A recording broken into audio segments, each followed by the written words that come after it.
오늘 우리에게 주시는 하나님의 말씀은 고린도후서 6장 11절에서 13절 그리고 7장 2절에서 4절 말씀입니다. 이 계시의 말씀을 통해서 하나님의 음성 들으시기를 바랍니다. 고린도인들이여, 너희를 향하여 우리의 입이 열리고 우리의 마음이 넓어졌으니 너희가 우리 안에서 좁아진 것이 아니라 오직 너희 심정에서 좁아진 것이니라. 내가 자녀에게 말하듯 하노니 보답하는 것으로 너희도 마음을 넓히라. 마음으로 우리를 영접하라. 우리는 아무에게도 불의를 행하지 않고 아무에게도 해롭게 하지 않고 아무에게서도 속여 빼앗은 일이 없노라. 내가 이 말을 하는 것은 너희를 정죄하려고 하는 것이 아니라 내가 이전에 말하였거니와 너희가 우리 마음에 있어 함께 죽고 함께 살게 하고자 함이라. 나는 너희를 향하여 담대한 것도 많고 너희를 위하여 자랑하는 것도 많으니 내가 우리의 모든 환난 가운데서도 위로가 가득하고 기쁨이 넘치는도다. 아멘. 사람들이 만나 얘기를 하다 보면은 저 사람 마음이 닫혀 있구나 하는 것을 느낄 때가 있습니다. 이런 사람과 함께 앉아 시간을 보낸다든지 또 대화를 하는 그 자체가 몹시 피곤하고 힘든 일입니다. 사도 바울은 고린도 교회 교인들 중에 자신에 대하여 마음이 닫혀진 사람이 있다는 것을 느낀 것 같습니다. 물론 사도 바울이 고린도 교회에서 목회를 하는 때는 그런 일이 없었는데요. 그가 고린도 교회를 떠난 후에 미혹하는 사람들이 나타나서 그를 여러 가지 말로 속여서 그들의 꾀에 넘어간 사람들이 있었던 것 같습니다. 바울은 그들을 떠났지만 여러 가지 방법으로 그들에게 계속해서 복음을 전했습니다. 그런데 어떤 사람은 이미 마음의 문이 닫혀져 있기 때문에 전혀 받아들이질 않았던 겁니다. 바울은 너무 답답해가지고 큰 소리로 외치면 외칠수록 자기 자신에게 메아리쳐 오는 것을 느낄 뿐이었습니다. 설교를 해봐도 그렇습니다. 어떤 때는 하나님의 말씀을 성도들이 받아들이는데 꼭 스폰지가 물을 흡수하는 것처럼 이렇게 잘 받아들이고 있는 것이 설교자로서 느껴질 때가 있습니다. 이럴 때는 설교하는 게 너무 재밌고 신이 납니다. 그런데 이때 부작용은 목사님이 너무 설교가 재미있다 보니까 설교를 길게 하는 그런 부작용이 나타날 수 있습니다. 아무리 좋은 설교도 너무 길어지면 좀 그렇죠. 근데 어떤 때는 설교를 하는데 꼭 벽에다 대고 설교를 하는 것 같은 그런 아주 답답함이 찾아오게 되죠. 한번 생각해 보십시오. 많은 사람들 앞에서 무슨 얘기를 하는데 전혀 반응도 하지 않고 전혀 듣는 것 같지 않고 그럴 때 진짜 그게 다 느껴집니다. 등줄에서 땀이 흐르게 돼요. 지금 이게 잘 안 된다 싶으니까 자연히 핏대를 높이고 이제 언성이 높아지죠. 얼굴이 빨개지고 그리고 막 땀이 비오듯이 쏟아지고 말이죠. 그러다가 보면 또 설교가 길어질 수가 있습니다. 아마 목회자가 사역하면서 가장 대하기 어려운 분이 계시다면 마음이 닫혀진 사람일 겁니다. 순박해서 어쩌다가 화를 내기도 하고 또 자기 속에 있는 소리도 솔직하게 털어놓는 분들은 그 진심을 이해하면 대하기가 어렵지 않습니다.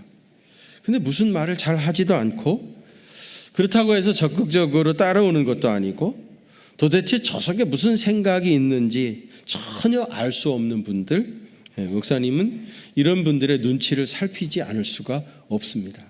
그래서 힘들어지는 거죠. 며느리를 두신 시어머니들에게 물어보겠습니다. 여러분, 여우같이 수다스러운 며느리가 좋습니까? 아니면 곰처럼 뚝뚝한 며느리가 좋습니까? 예? 둘 다 싫은 거 아닙니까? 둘 중에 하나를 택하라고 한다면 여우같이 수다스러운 며느리가 그중 낫다고 그래요. 부인도 여우 스타일이 낫지 곰 스타일이 더 힘들다고 그래요. 곰처럼 아무 말도 하지 않고 가만히 있으면은 남편들은 그 눈치 살피느라 거의 죽을 맛입니다. 중년 여성 3사람이 모여 앉아가지고 수다를 떨고 있었다고 그래요. 제일 먼저 어떤 분이 나는 요즘 기억력이 없어가지고 어제 계단 중간에 서 있었는데 내가 올라가던 중이었는지 내려가던 중이었는지 기억이 나지 않아가지고 굉장히 곤란했어 그러더랍니다. 또 한 여성이 아이고 말도 마라. 나 어제 저녁에 침대에 앉았는데 내가 잠을 잘하고 들어갔는 건지 자고 일어난 건지 알지 못해가지고 굉장히 고민했어. 3번째 여성이 듣고 있다가 야 너희들 진짜 늙었구나. 어쩌면 그렇게 기억력이 없어. 나는 아직까지 기억력이 말짱해. 이 나무같이 아주 단단해. 그러면서 손으로 자기 의자를 시작을 톡톡 치더랍니다. 그런데 깜짝 놀라가지고 누구 왔나 봐. 그리고 맞으려 현관으로 갔다 그래요. 예. 웃지 못하시는 분은 내가 왜 뭐가 문제가 있는가 한번 집에 가서 곰곰이 생각해 보십시오. 지난주에 저희 집에 가온이 잘 먹고 잘 자고 잘 웃자, 소위 잘잘잘이라고 했는데요. 마음이 활짝 열려져 있어야 웃을 수 있습니다. 마음이 활짝 열려진 분들은 벌써 목사님이 얘기를 끊을 때 야 웃자고 하는 소리지, 그리고 벌써 눈치를 탁 알아차리고 그리고 그냥 별로 웃기지도 않는데 활짝 웃어준 거예요. 그렇죠? 그런데 이 마음이 닫혀진 분들은 목사님이 설교나 하시죠 왜 쓸데없는 소리 하나, 그러신 분도 있습니다. 부모의 사랑을 많이 받고 자란 아이들은요 밝고 웃음이 해프고 수다스럽습니다. 말이 많다라는 얘기는요 건강하고 마음이 행복하다, 그런 아주 건강한 징조입니다. 좋은 징조입니다. 아이들이 학교에서 제일 시끄럽게 떠드는 날은 소풍 가는 날, 그리고 방학식 하는 날입니다. 우리 교인들도 말이죠, 가을이나 봄에 야유예배 갈 때 말이죠, 식당에 모여 있으니까 목사님 내려오셔서 기도해 주세요. 그리고 내려가 보면 교인들이 알록달록한 옷 다 입고 오셔가지고요 얼마나 떠들어대는지 말이죠. 얼마나 떠들어대는지 꼭 새들이 지저귀는 것 같아요. 제가 기도하겠으니까 좀 조용히 해주세요. 그래도 안 조용히 해. 너무 좋아서 그런 거죠. 여러분, 입이 열리고 마음이 열려서 웃음이 해픈 사람이 건강한 사람입니다. 인간의 된됨이는 얼굴에 있는 것이 아니고 마음에 있습니다. 그래서 빌리 그레함 목사님이 그런 얘기를 했어요. 마음을 고쳐야 세계를 고칠 수 있다. 여러분, 세계를 고치겠다고 너무 거창하게 무슨 얘기하지 마시고요, 내 마음을 고쳐야 돼요. 내 마음이 달라지고 내 마음이 고쳐져야 세상이 다르게 경험되어집니다. 안병욱 교수도 그런 얘기를 했어요. 우리가 해야 할 공부 중에서 제일 중요한 공부는 마음 공부다. 자기 마음을 다스릴 줄 알아야 되고요, 마음을 잘 공부를 해서 내 마음의 상태를 잘 유지해 가는 거, 이게 제일 중요한 공부다. 그런 얘기를 했습니다. 이 사람이 누구일까 한번 좀 상상을 해보시길 바랍니다. 이 사람은 어렸을 때요 목사가 되겠다는 꿈이 있었습니다. 그래서 신학대학에 들어갔어요. 이 사람은 노래에 대한 굉장한 천부적인 소질이 있었습니다. 그래서 수도원 합창대원의 찬양대원으로 봉사를 했습니다. 음악 감상을 굉장히 좋아했는데요, 이 사람이 바그너의 오페라 로헨그린을 10번 듣고 그대로 다 암송해가지고 사람들 앞에서 부를 정도로 천재적인 음악성을 가지고 있었던 사람입니다. 이 사람은 역사, 철학, 예술 이런 분야의 책들을 많이 읽었고 또 재능도 많았다고 그래요. 그리고 마음도 따뜻했다고 합니다. 군대에서 참호에 있었는데요, 그 강아지 한 마리가 이제 자기에게 다가온 겁니다. 그래서 이 사람이 그 강아지에게 먹을 걸 이렇게 주니까 자꾸 이 강아지가 다시 오고 그래서 이 강아지에게 계속해서 이제 먹을 걸 주고 돌봤는데 어느 날 이 강아지가 오질 않는 거예요. 그래가지고 마음이 너무 슬프고 외로워서 며칠 동안 울었다고 그래요. 그렇게 마음이 따뜻한 사람이었고요. 33살 때까지 자기 어머니한테 시를 써가지고 어머니께 사랑을 고백하고 그리고 어머니를 잘 공경해야 된다. 그렇게 말을 했던 사람이었다고 그래요. 이렇게 마음이 따뜻하고 천재적인 재능을 가지고 있었던 사람이에요. 게다가 목사 되겠다고 꿈꾸던 사람입니다. 여러분, 이 사람이 누구인지 혹시 상상이 되십니까? 아돌프 히틀러입니다. 지구상에서 가장 악랄하고 잔인했던 사람이 어린 시절에는 그 마음이 이렇게 고왔던 거예요. 여러분, 우리의 마음은 양면성이 있어가지고요. 이 마음을 어떻게 가꾸느냐에 따라가지고 그 결과가 엄청나게 달라질 수가 있습니다. 마음을 잘 관리하지 않으면 그렇게 순하고 착했던 사람도 히틀러처럼 극악한 사람이 얼마든지 될 수가 있습니다.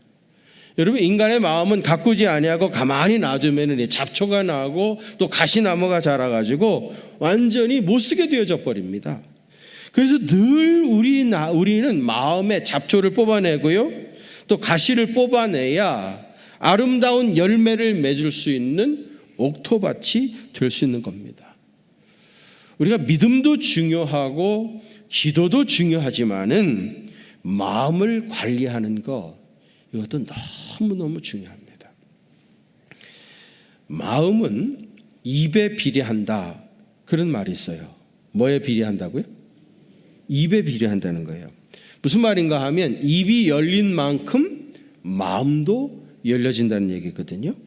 오늘 보면 11절에 보시면 바울은 고린도인들이여 너희를 향하여 우리의 입이 열리고 우리의 마음이 넓어졌다, 그렇게 얘기합니다. 여러분, 묻겠습니다. 마음이 열리고 그리고 난 후에 입이 열리는 겁니까? 아니면 입이 열리고 나서 그리고 마음이 열리는 겁니까? 자연적인 상황에서는 마음이 열려야 입이 열리게 되죠. 그렇죠? 마음이 닫히게 되어지면은 딱 입을 닫게 되어집니다. 말 한마디도 하기 싫은 거예요. 근데 여러분, 이 마음이 자연히 열리려고 한다면은 이게 시간이 무한정 필요합니다. 언제 이 닫혀진 마음이 열려질지는 누구도 기약을 할 수가 없어요. 그래서 여러분, 이 마음이 자연스럽게 열려질 때까지 기다리면 안 됩니다. 먼저 뭘 해야 돼요? 입을 열어야 됩니다. 그래서 오늘 우리 본문에서도 분명히 보면 우리의 입이 먼저 열리고 그 다음 뭐가 열려요? 마음이 넓어져요. 먼저 입을 열어야 됩니다. 먼저 입을 열어서 말을 시작하면은 마음이 열려지게 되어지는 거예요. 여러분, 예수님께서 죽은 나사로를 살리신 이야기 너무 잘 아시잖아요. 사람들에게 뭐라고 그러죠? 나사로의 무덤 문을 열어놓으라고 그랬습니다. 그리고 문을 열어놓은 다음에 예수님이 나사로야 나오너라 외치니까 죽은 나사로가 일어나서 무덤 밖으로 나왔습니다. 여러분, 우리는 죽은 나사로를 살려낼 수는 없죠. 그건 예수님이나 하실 수 있는 일이지 우리가 어떻게 합니까? 그러나 우리가 할 수 있는 일은 뭐예요? 무덤을 열어놓는 것은 할 수 있죠. 여러분, 우리의 마음을 내 스스로 어떻게 하지 못합니다. 내 마음도 내가 어떻게 할 줄 모르는 게 우리의 인생입니다. 그러나 여러분, 입을 열어서 말하는 것은 지금 당장이라도 얼마든지 시작해 볼 수 있는 거 아니겠습니까? 입을 열어 말을 시작하게 되어지면 자연히 마음의 문이 열리게 되어져요. 그래서 다른 사람과의 관계가 회복이 되어지는 것입니다. 정신위생학적으로 말하면 건강한 사람은 오픈 윈도우라고 그랬죠. 열려진 창이 넓은 사람입니다. 물론 누구나 자기 마음을 다 오픈하고 사는 사람은 없습니다. 분명히 의식적으로 닫아둔 자기만의 비밀스러운 방이 있어요. 또 어떤 경우에는 다른 사람의 덕을 위하여 감추고 있는 부분도 있습니다.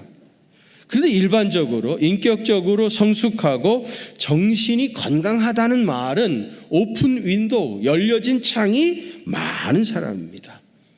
아예 비밀이 없을 수는 없지만은 숨겨둔 비밀이 적은 사람일수록, 숨길 것이 없는 사람일수록 정신적으로 영적으로 건강한 사람입니다.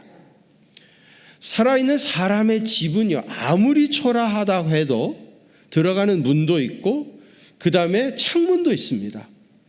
문과 창문은 외부와 소통하는 거죠. 그런데 죽은 사람의 무덤은요, 아무리 거창한 애굽의 피라미드라고 하더라도요, 엄청난 건축물이죠. 거기에는 창문도 없고 문도 없습니다. 완전히 세상과 고립되어진 세상입니다. 여러분, 자기 마음의 창문에 오프닝도 열린 것이 많은지 아니면 닫혀진 부분이 많은지를 스스로 점검해 보셔야 됩니다. 그리고 더 중요한 것은 내 마음이 점점 넓어져 가는, 내 열려진 창이 점점 넓어져 가는 개방적인 사람이 되어져 가고 있는가, 아니면 closed window, 닫혀진 사람으로 점점 폐쇄적인, 그래서 내가 섬처럼 고립되어져 가고 있는가, 그것을 점검해 보셔야 됩니다. 바울은 고린도 교인들을 향해서 열린 마음으로 그들에게 나갔습니다. 그런데 고린도 교회가 마음의 문을 닫기 시작한 겁니다. 그래서 교회와 사도들 사이에 보이지 않는 벽이 생겼던 거예요.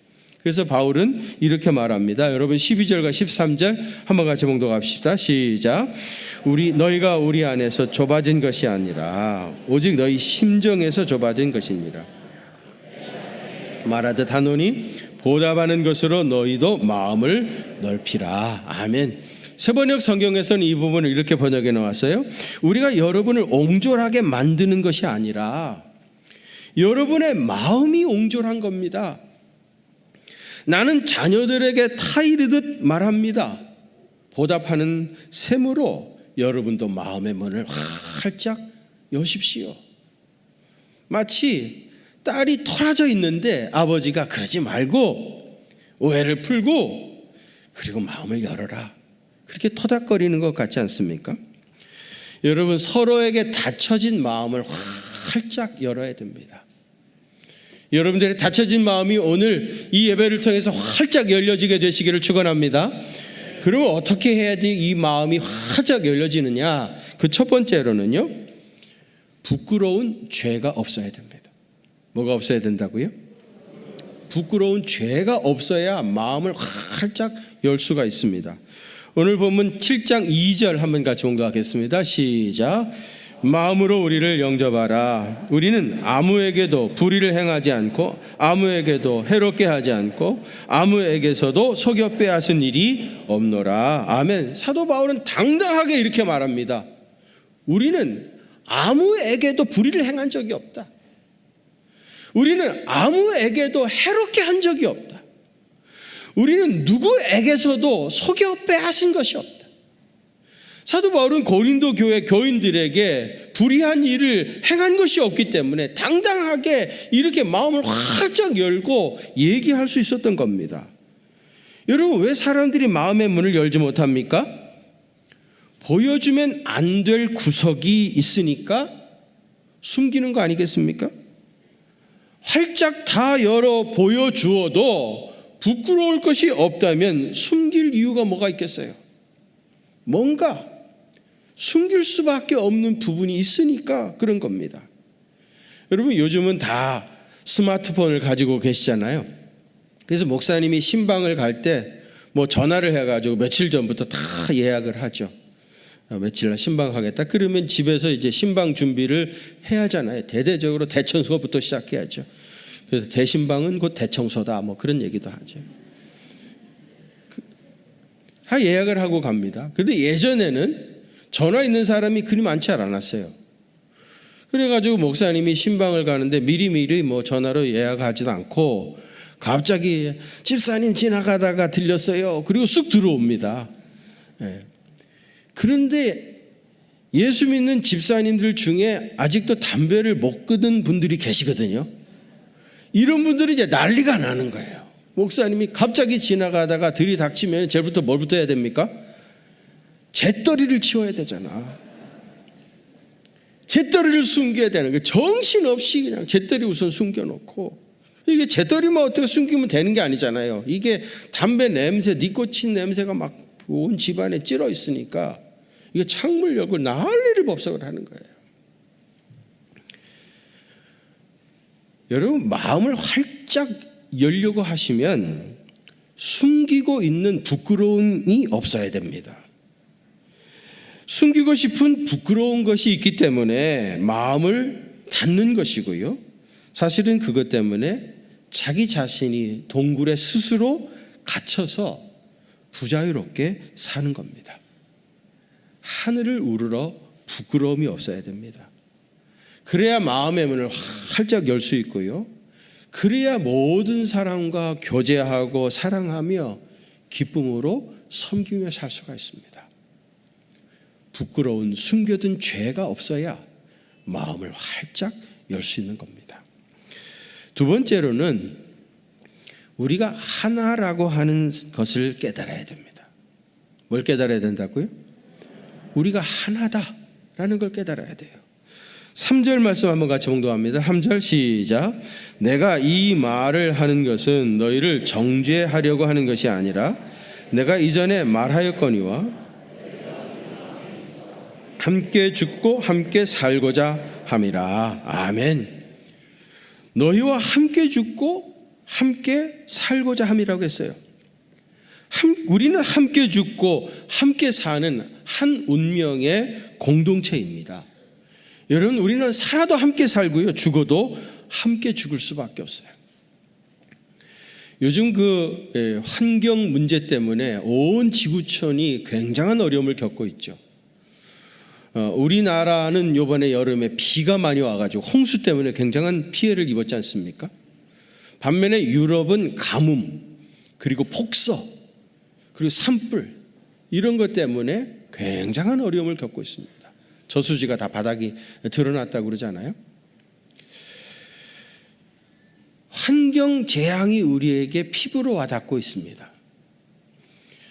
전에 트럼프가 미국의 대통령으로 당선돼 가지고 제일 먼저 했던 것이 미국 자국의 이익을 위해서 파리 환경 협약에서 나가겠다는 거예요. 다시 말하면 탄소세를 미국이 내지 않겠다는 겁니다.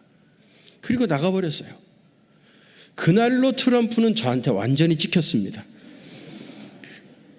완전히 찍혔어요.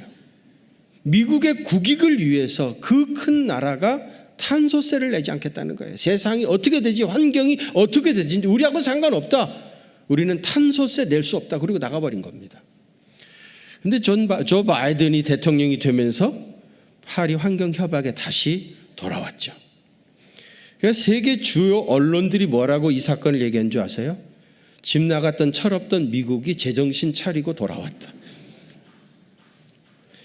미국의 국익을 위해서 탄소세를 내지 않고 나가버렸는데 미국도 지금 환경 재앙을 얼마나 당하고 있는지 몰라요. 그것이 자기 자신을 위한 일이 아니었다는 거예요.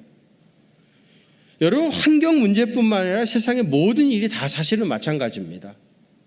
우리는 한 운명의 공동체예요. 그래서 죽으면 같이 죽는 것이고 살면 다 같이 사는 겁니다. 여러분, 자기 혼자만 살겠다는 이기적인 생각이 없어야 마음의 문을 활짝 열어 보여줄 수가 있습니다. 무언가 숨겨둔 자기 자신의 이기적인 욕심이 있다고 하면은 마음을 열어 보여줄 수가 없어요. 만일 그런 것이 있다고 하면은 철저하게 감추려고 위장해야 될 겁니다. 그거 다 드러내 보인다면 아무도 자기 말을 믿어주거나 따를 사람이 없기 때문입니다. 그래서 자연히 폐쇄적인 사람이 되어갈 수밖에 없는 겁니다.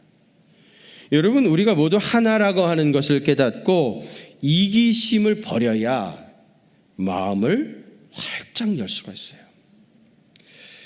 근데 문제는 많은 경우에 자기 자신이 이기적인 존재라는 것을 잘 인식하지 못해요. 사람은 누구나 어느 정도 자기 중심성에 빠져 있기 때문에 내가 지금 하고 있는 이 말이나 행동이 얼마나 다른 사람의 눈에 보기에는 이기적인지 이걸 자기 자신이 모를 수가 있습니다. 나에게는 그렇게 하는 것이 분명히 선이고 좋은 것인데 그것이 다른 사람의 입장에서도 선인지를 생각해 보셔야 됩니다.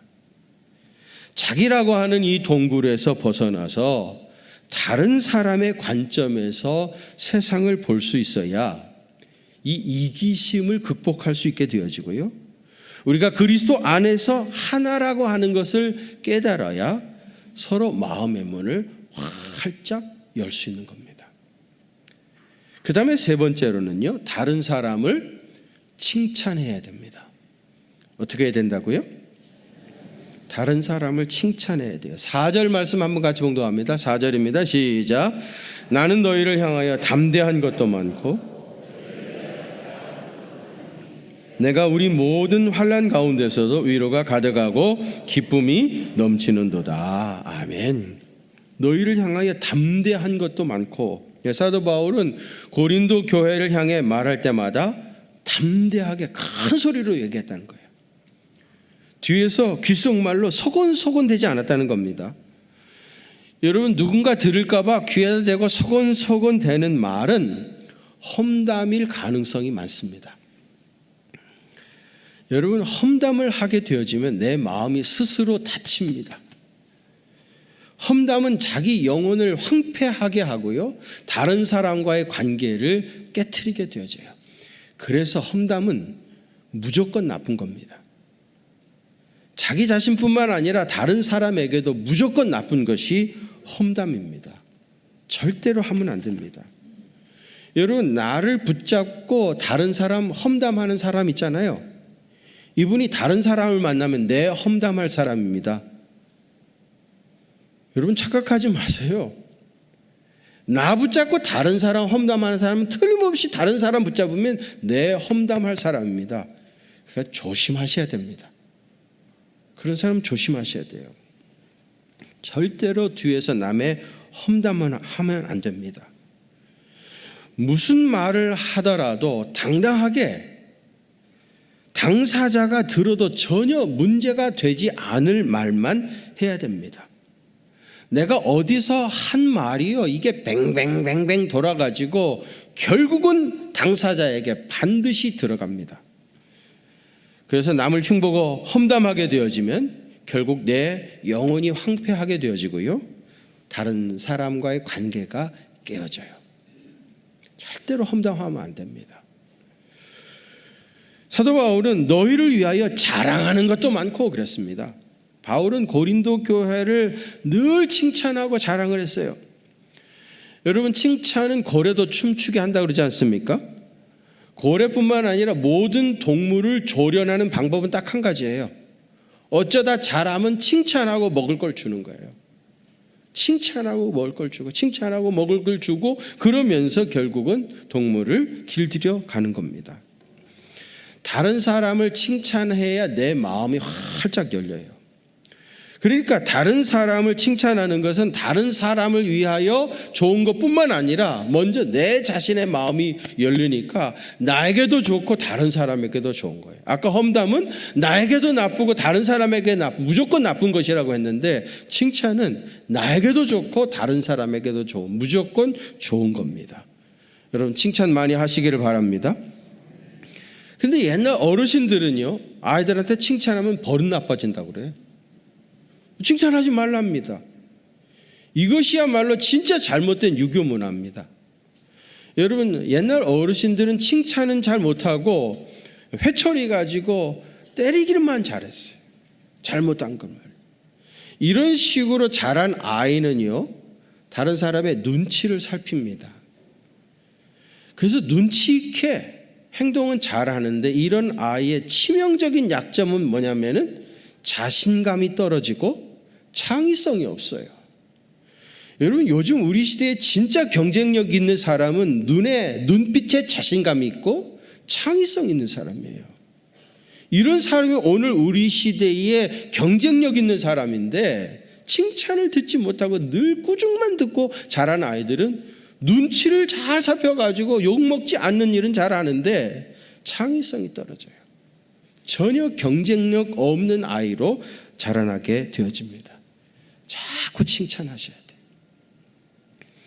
지난 주일날 우리 교회 자라는 청년이 목사 안수 받고 이제 개척교회 한다고 그래가지고 우리 교인들 많이 가셔서 창립 예배를 드렸어요. 예배 드리고 나서 잠깐 티타임을 갔는데 어느 집사님이 저한테 가까이 다가오셔가지고 하시는 말씀이, 목사님, 안경을 벗으시니까 너무 젊으셨어요. 너무 좋아 보이세요. 그렇게 얘기하시더라고요. 저는 그분이 그 얘기하는 딱 순간에 이분이야말로 영안이 활짝 열어지시고, 내 눈에는 그렇게 느껴지더라고요. 이분이야말로 영안이 활짝 열어졌구나. 이분은 진짜 믿음이 좋으신 분이시구나. 그 순간에 나는 그분을 영원히 좋아하게 돼버렸습니다. 여러분, 입에 발린 칭찬이라도 자꾸 하는 게 필요해요. 왜냐하면 칭찬도 갑자기 나오는 게 아니고요, 많은 연습이 필요해. 만약에 이분이 말이죠, 그런 생각이 들었다 하더라도 그 결정적인 타이밍에 저한테 와가지고 목사님 너무 좋아해 보여요. 그러니까 이렇게 분위기가 좋아진 거지. 그 타이밍을 놓치고 집에 가가지고 잠자리에 들어서 아까 목사님한테 그 말 할 걸, 그럼 무슨 소용이 있어요? 자꾸 연습을 해야 그 적절한 타이밍에 그런 말이 톡 나와가지고 전체의 분위기를 확 좋게 만들 수 있는 거거든요. 연습이 필요합니다. 자꾸 칭찬하세요. 사랑하는 성도 여러분, 이제 여러분의 마음의 문을 활짝 여시길 바랍니다. 어떻게 마음의 문이 열립니까? 첫째로는 부끄러운 죄가 없어야 됩니다. 숨길 만한 부끄러운 죄악이 없어야 돼요. 두 번째는요, 우리가 하나라고 하는 것을 깨달으셔야 됩니다. 마지막 세 번째는 뭐죠? 다른 사람을 자꾸 칭찬하셔야 돼요. 그래서 우리의 마음의 문이 활짝 열려지면 어디서 누구를 만나든지 예수님 만난 것 같이 반갑고 즐겁고 깊은 교제를 나누면서 행복하게 인생을 살아갈 수 있게 되십니다. 그런 생애 되시기를 바랍니다. 이제 여러분, 우리 10월 2일 날 우리 예배 회복의 날을 우리가 기도로 준비하고 있는데, 그때까지 우리 주일 예배 마치면서 우리 주제곡인 회복, 부흥 이 찬송 부른 다음에 우리 잠자는 영혼들이 다 주님 품으로 돌아오는 놀라운 회복의 역사가 나타나도록 우리 통성으로 한번 뜨겁게 기도하는 시간을 갖도록 하겠습니다. 네. 찬양.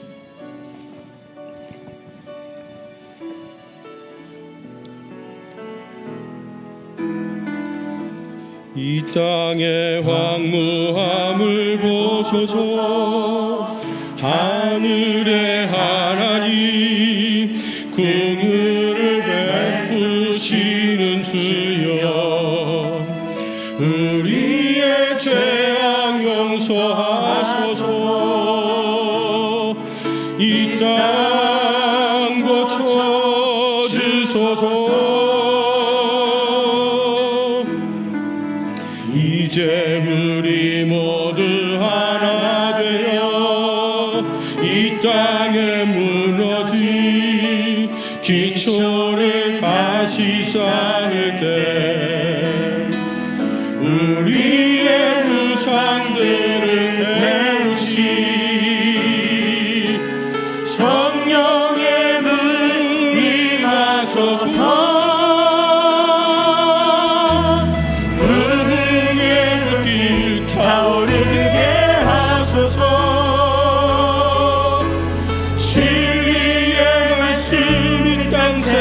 하소서. 은혜의 강물 흐르게 하소서. 성령의 바람 이제 불어와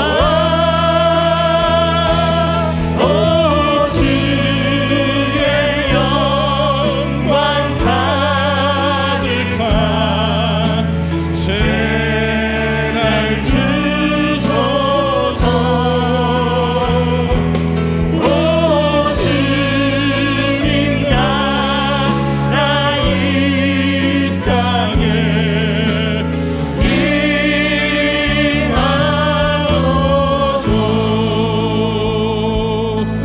할렐루야. 할렐루야. 아멘. 여러분, 10월 2일 날 하나님께서 하늘을 활짝 열어주시고 또 성도들의 마음을 활짝 열어주셔서 잠자던 성도들, 나태의 늪에 빠져있던 성도들 다 주님 품으로 돌아오는 놀라운 회복의 역사가 나타날 수 있도록, 회복을 넘어 부흥의 강한 불길이 타오를 수 있도록 주님 역사해 주시기를 우리 간절히 사모하며 주여 한번 부르고 통성으로 뜨겁게 기도하겠습니다. 주여. 거룩하신 하나님 아버지, 하나님이 우시가 우리가 3년 동안이나 코로나19로 하나님께로 돌아갑니다. 신앙생활에 우리의 자유와 마음을 것을 돌이켜 우리가 지금 어쩔 수 세상을 없는 보고 있고 상황에서 우상을 보고 있고 우상을 섬기고 있다면, 세상을 섬기고 있다면, 세상이 정부라 믿고 세상으로 나아가고 있다면, 하나님 우리가 우리의 발걸음을 주님께로 돌이키게 하여 주시고 우리의 마음을 돌이키고 하나님께로 나아갈 수 있게 하여 주시옵소서. 아버지 하나님, 우상을 버리고 하나님께로 나아갑니다. 우리의 우상들을 태우시고 하나님을 향한 불타오르는 마음으로 나아갈 수 있게 하여 주시옵소서. 하나님을 향한 불타오르는 마음을 회복할 수 있게 하여 주시옵소서.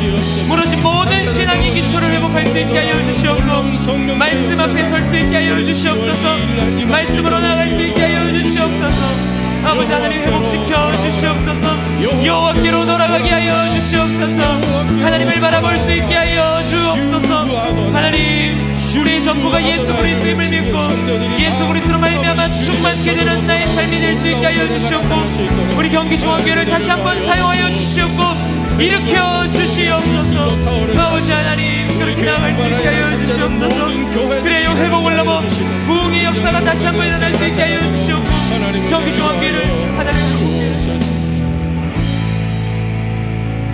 거룩하신 아버지 하나님, 10월 2일 이날을 축복해 주옵소서. 하늘문을 활짝 열어 주시옵소서. 무엇보다도 성도들의 마음의 문이 활짝 열려지게 하여 주시옵소서.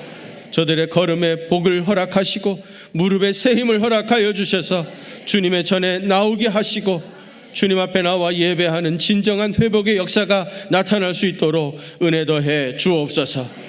회복을 넘어 부흥의 불길로 타오르게 하여 주시옵시고, 우리 교회뿐만 아니라 우리 조국 교회가 다 이러한 부흥을 경험하는 놀라운 성령의 역사가 나타날 수 있도록 은혜 더해 주옵소서. 이제는 우리 주님 예수 그리스도의 그 크신 은혜와 하나님 우리 아버지의 무한하신 사랑하심과 성령님의 위로하심과 교통하심이 우리 경기중앙교회 사랑하는 성도들과 또 저들의 가정과 그 생업의 현장들 위에 이제로부터 영원토록 함께 계시옵기를 간절히 축원하옵나이다. 아멘.